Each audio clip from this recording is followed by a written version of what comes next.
ദൈവനാമത്തിന് മഹത്വമുണ്ടാകട്ടെ.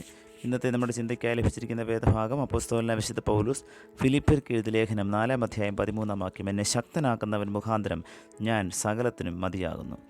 ന്യൂ ഹെബ്രിഡ്സ് ദ്വീപുകളിലേക്ക് അയച്ച ആദ്യത്തെ 2 സ്കോട്ടിഷ് മിഷണറിമാരെ നരഭോജികൾ കൊന്നു തിന്നു. അതിനുശേഷം മിഷണറി പ്രവർത്തനത്തിന് സന്നദ്ധ പ്രവർത്തകരെ കണ്ടെത്തുന്നത് ബുദ്ധിമുട്ടായി. എന്നാൽ ജോൺ ജി പാറ്റൺ മിഷണറിയായി പോകുവാൻ സന്നദ്ധനായി. അപ്പോൾ സഭയിലെ ചില സുമനസ്സുകൾ അദ്ദേഹത്തെ പിന്തിരിപ്പിക്കാൻ ശ്രമിച്ചു. നരഭോജികൾ തന്നെ ഭക്ഷിക്കുമെന്ന് ഒരു വൃദ്ധൻ മുന്നറിയിപ്പ് നൽകി. പക്ഷേ പാറ്റൺ തൻ്റെ തീരുമാനത്തിൽ ഉറച്ചു നിന്നു. എന്നിട്ട് അദ്ദേഹം മറുപടിയായി ഇങ്ങനെ പറഞ്ഞു: ഞാൻ നിങ്ങളോട് ഏറ്റുപറയുന്നു, കർത്താവായ യേശുവിനെ ശുശ്രൂഷിച്ചും ബഹുമാനിച്ചും ജീവിക്കാനും മരിക്കാനും കഴിയുമെങ്കിൽ എന്നെ നരഭോജികളും പുഴുക്കളും ഭക്ഷിച്ചാലും എനിക്കൊരു വ്യത്യാസവും വരില്ല. മഹത്തായ ദിനത്തിൽ എൻ്റെ പുനരുത്ഥാന ശരീരം ഞങ്ങളുടെ ഉയർത്തെഴുന്നേറ്റ വീണ്ടെടുപ്പുകാരൻ്റെ സാദൃശ്യത്തിൽ നിങ്ങളുടേതുപോലെ മനോഹരമായി എഴുന്നേൽക്കും. 15 വർഷത്തെ ഫലപ്രദമായ ശുശ്രൂഷയ്ക്ക് ശേഷം പാറ്റൺ ശുശ്രൂഷിച്ച അനീവ ദ്വീപിലെ മിക്കവാറും എല്ലാ നരഭോജികളും നരസ്നേഹികളായും ദൈവമക്കളായും പരിവർത്തനം ചെയ്യപ്പെട്ടു. വലിയ വിശ്വാസത്തോടെ ജോൺ ജി പാറ്റൺ മിഷൻ പ്രവർത്തനങ്ങൾക്കായി പോയി. രോഗങ്ങൾക്കോ വേദനകൾക്കോ നിരുത്സാഹപ്പെടുത്തലുകൾക്കോ അദ്ദേഹത്തിൻ്റെ ദൈവവിശ്വാസത്തെ കെടുത്താനായില്ല. ദൈവത്തിൽ വേരൂന്നിയ അദ്ദേഹത്തിൻ്റെ ജീവിതം ദൈവത്തിന് പ്രയോജനമായി തീർന്നു. വിശുദ്ധ മത്തായി എഴുതിയ സുവിശേഷം 15-ാം അധ്യായം അതിൻ്റെ 21 മുതൽ 28 വരെയുള്ള വേദഭാഗത്ത് നാം ഒരു കനാന്യ സ്ത്രീയെ പരിചയപ്പെടുന്നു. അവളുടെ മകളുടെ ഭൂതോപദ്രവം കഠിനമായപ്പോൾ യേശുവിനെ കണ്ടുമുട്ടുകയും യേശുവിനോട് സൗഖ്യത്തിനായി യാചിക്കുകയും ചെയ്യുന്നതായ ഭാഗമാണത്.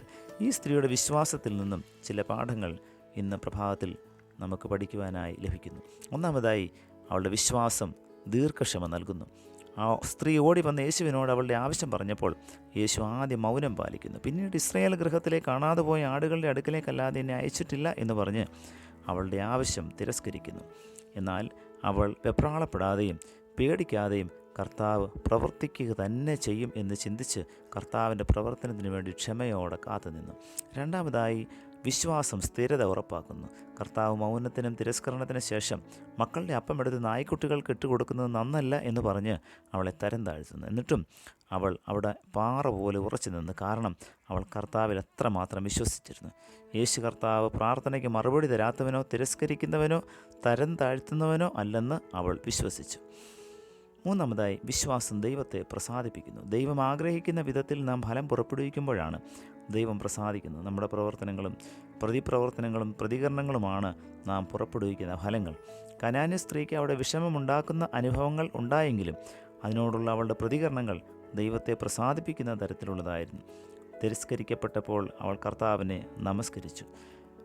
എന്നെ സഹായിക്കണമേ എന്നവൾ പ്രാർത്ഥിച്ചു. തരം താഴ്ത്തപ്പെട്ടപ്പോൾ അവൾ അതിന് കർത്താവിനെ പ്രസാദിപ്പിക്കുന്ന മറുപടി പറയുന്നു. കനാന്യ സ്ത്രീയുടെ പ്രതികരണങ്ങൾ ദൈവത്തെ പ്രസാദിപ്പിക്കുന്നതായിരുന്നു. അതിനവൾക്ക് കരുത്ത് പകർന്നത് അവളുടെ ദൈവത്തിലുള്ള അചഞ്ചലമായ വലിയ വിശ്വാസമായിരുന്നു. പ്രിയമുള്ളവരെ, പ്രതിസന്ധികളുടെയും വേദനകളുടെയും നടുവിൽ കർത്താവിൽ പൂർണ്ണമായും നമുക്കും ആശ്രയിക്കുവാനായി സാധിക്കുന്നുണ്ടോ?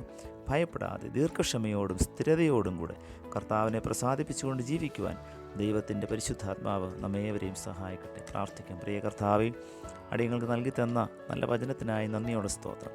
അങ്ങയിൽ പൂർണ്ണമായി ആശ്രയിച്ചും വിശ്വസിച്ചും കൊണ്ട് ഞങ്ങളുടെ പ്രതിസന്ധികളെ അതിജീവിക്കുവാനും അതിലൂടെ ഫലദായകരമായിട്ടുള്ള ജീവിതം കാഴ്ചവെക്കുവാനും അവിടുന്ന് സഹായിക്കണമേ. പുത്രൻ്റെ നാമത്തിൽ പ്രാർത്ഥന കേൾക്കണം പിതാവേ. ആമേൻ.